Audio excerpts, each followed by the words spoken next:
Welcome to the second video on our short series, How to Think Like Einstein. The second approach that we wanted to share with you that Einstein benefited from was pretty counterintuitive.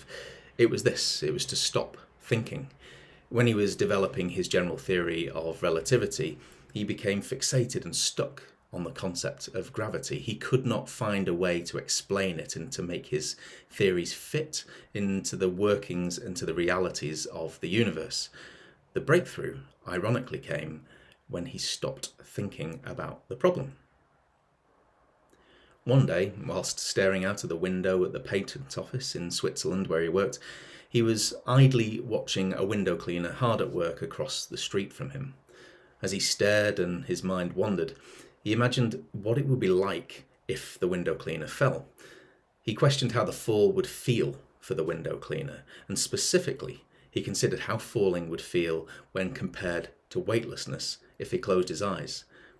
This alternative way of thinking led to a string of thoughts that ultimately enabled him to think about gravity differently.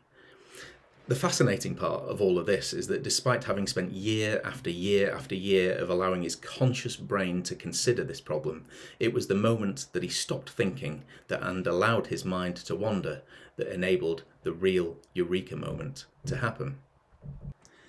And this was foreshadowed and conceptualized by Plato many centuries earlier, and he described ideas as being like birds that flutter in the aviary of our brains. And for those ideas to come to the fore, for us to hear and interpret and understand those ideas, we really needed moments of quiet and peace to allow those fluttering birds to actually land.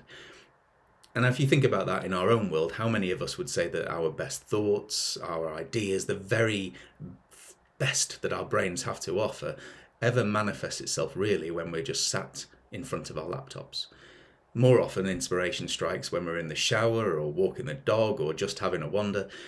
Those are the moments we're able to order our minds and capture our best ideas, those times when we're otherwise engaged. We need to allow our subconscious time to percolate and to wander.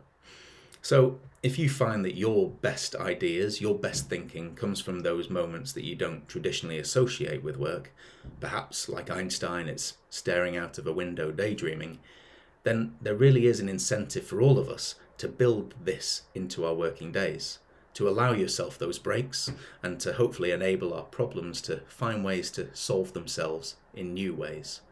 This is the awesome power that comes from stopping yourself from thinking.